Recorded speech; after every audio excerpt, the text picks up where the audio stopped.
Alright, what is going on YouTube? So for today's video, this is kind of weird because I found an article that talks about if Dragon Ball Z should get a Netflix adaptation, which my immediate answer or my immediate response would be, well, obviously not, because, don't you remember what happened with Dragon Ball Evolution? But I actually do plan on making a Dragon Ball Evolution video pretty soon, going over a little bit more of the details behind what actually went into making that film, because there's actually a few things that people don't really know about what happened when that film was actually being made, and it was handled much differently than a regular anime live action would normally be handled. Like budget cuts, a lot of behind the scenes stuff that just doesn't really get talked about when we talk about that movie. But yeah, this article talks about if Dragon Ball Z should get a second chance at live action adaptation, and specifically with Netflix, since Netflix currently has the anime live action boom with, the beloved One Piece live action and the recently released Yu Yu Hakusho live action. So I guess this article is kind of going over if they should add Dragon Ball Z to that lineup and give Dragon Ball a second chance of live action adaptation. So yeah, without further ado, let's get into it. Does Dragon Ball Z need a Netflix adaptation? DBZ is one of the most iconic and beloved anime series of all time,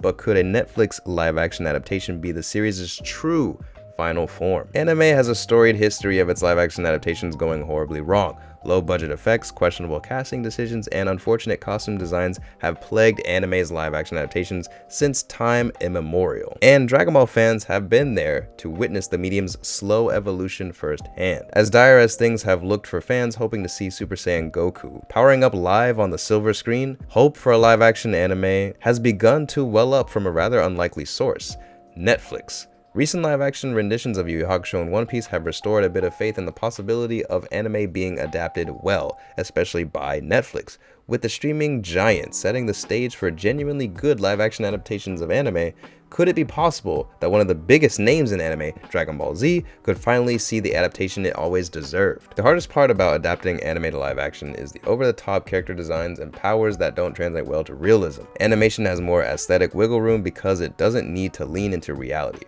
For live action though, the suspense of disbelief is harder to retain with the outlandish combat and effects needed to recapture the magic of the source material.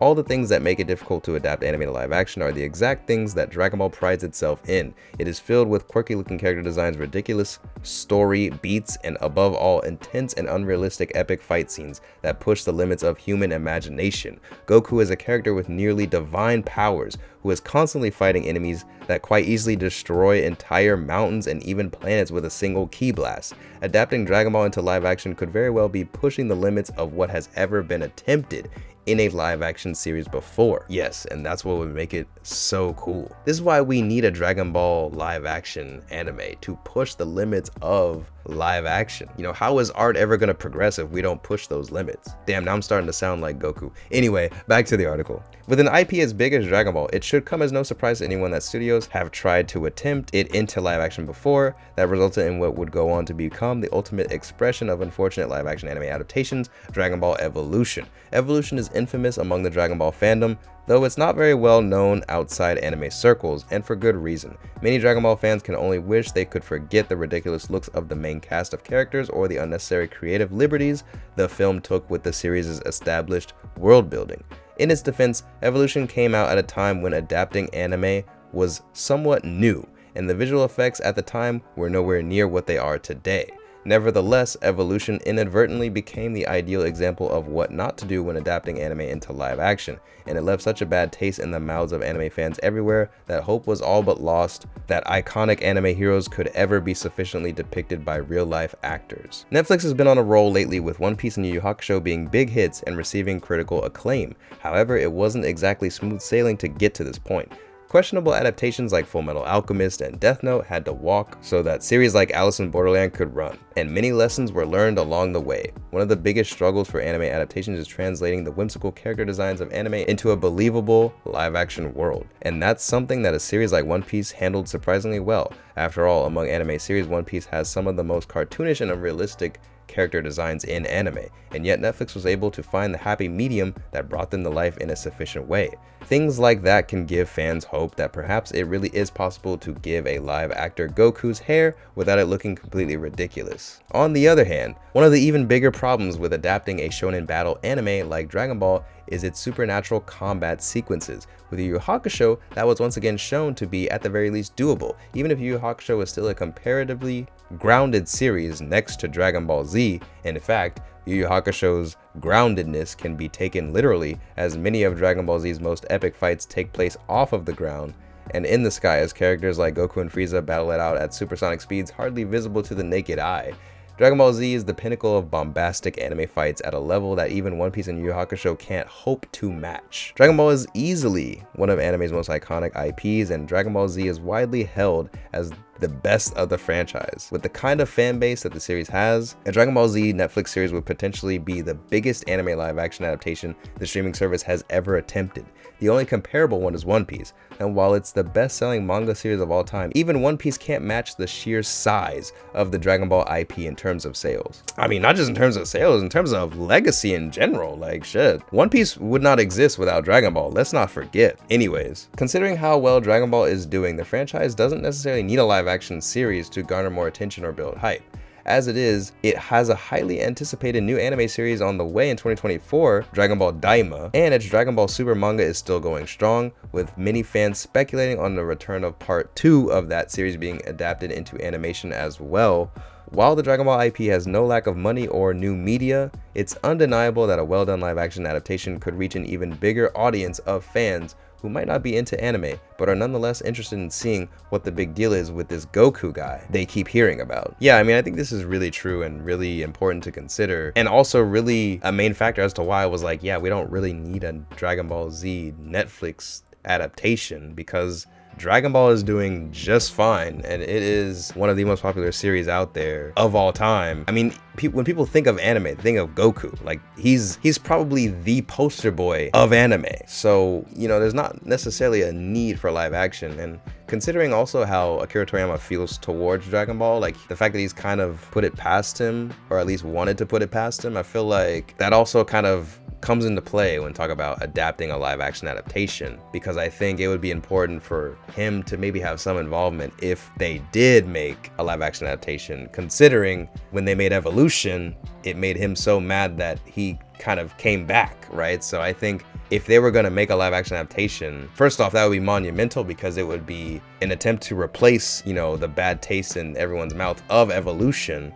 But to even sweeten the deal would be to have Akira Toriyama's involvement. So if he's already kind of like done with Dragon Ball, then that's even more reason for them not to do one. But yeah. Anyway, let's finish up the article here. As beloved as Dragon Ball Z is, the issue with adapting it wouldn't be garnering hype or interest in the series. Instead, the real issue would be in adapting the show in a way that isn't entirely cringe-inducing. To that end, it might be better to look at the earliest incarnation of the Dragon Ball franchise in developing a more adaptable series. The original Dragon Ball has much lower stakes in its subject matter, is more dialogue focused, and has a lower scale in its battles, making it much more reasonable to adapt into live action. DBZ still holds up extremely well even today, and being that Super is still ongoing, Goku has plenty more galaxy-threatening battles for anime fans to try to wrap their brains around. In contrast, the original Dragon Ball was created nearly 40 years ago and has in some ways begun to show its age. Revitalizing that story with a live-action series would be a perfect fit and far more beneficial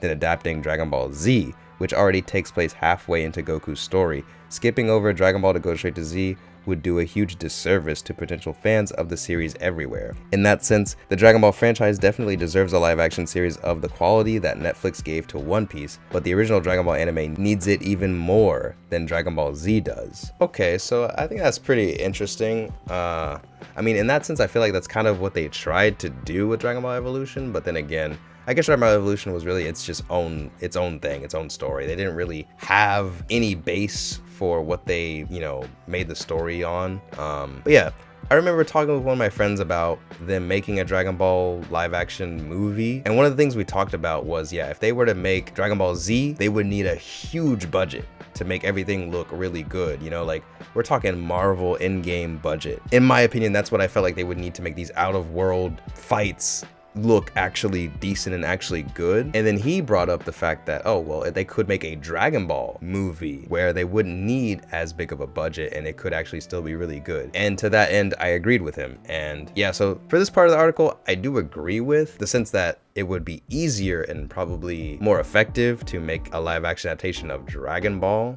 But does the series need it more than a adaptation of like Dragon Ball Z or whatever? I don't know if I agree with that necessarily, because I do feel like while Dragon Ball, in terms of like the story, is more grounded and their fights and the stakes aren't as high, yeah, that's true. And in that sense, yeah, it would be more effective to make that into a live action. But I mean, you still have like a lot of things in Dragon Ball that I feel like play off of the fantastical side and the anime side way better than they would in live action. Whereas like Dragon Ball Z, yeah, the stakes are higher, the fights are more crazy, but I feel like overall the tone is more serious, and I feel like capturing that serious tone and like, you know, saving the world, battling each other out, I just feel like that's easier to translate into live action, as opposed to like a lot of the charm and comedy and just overall like I just think back to those early episodes of Goku and Krillin training with Roshi, and to me I get that Studio Ghibli feel, right? And I just feel like that might be harder to translate into live action to capture that same magic, as opposed to like, you know, a really intense battle between like Goku and Cell, you know? I feel like that similar tone and that similar vibe or magic, I think overall capturing the tone of that and translating it into live action would translate over better than capturing the tone of like young Goku and Krillin and like still making it feel charming and magical, whimsical, because especially a lot of the comedy in Dragon Ball is pretty you know, I guess a little bit, I don't want to say perverted, but like, you know, it does have things that the comedy plays off of, right? That, you know, like Goku's innocence and stuff, and like it just, you know, like stuff like that. I feel like, I don't know, I just feel like Dragon Ball Z has less of that and it's more so like serious, and I think that overall those tones and those themes would translate over to live action easier than some of the tones and themes of original Dragon Ball. So yeah, whether or not DBZ or DB is the most optimal choice for a live action adaptation of the Dragon Ball franchise, who's to say? But that's probably the one thing I don't necessarily agree with in this article. And whether or not Dragon Ball even needs a live action adaptation or should get a live action adaptation is the question I'm gonna end off of and ask you guys. Do you guys think that now we're at a point in time where anime live action is, or can be at the very least, done good enough to where Dragon Ball deserves a second chance at a live action adaptation, a second chance of redemption? Do you think it's possible, or do you think that they should just leave Dragon Ball alone forever when it comes to this sort of thing? I think it's also important to account the fact that if we're talking about a live action show or a live action movie, because I do think that that's very important when we talk about adapting Dragon Ball being a very long running series. And again, Dragon Ball Evolution, which was a disaster, it was also a movie, you know, it wasn't a show. So had it been a show, had they had more time to flesh things out, who knows? I mean, I think it still would have been trash considering, again, a lot of behind the scenes stuff that went into it. But with things being different now, if they were to make another Dragon Ball live action adaptation, it would still depend on if we're talking a movie or a show. And I think a show could potentially work out much, much, much better. So, but anyway, what do you guys think? Let me know in the comments below. Please leave a like on the video and subscribe if you haven't already. That helps me out a ton. And as always, thank you guys so much for watching. I really appreciate it. And I'll see y'all in the next video.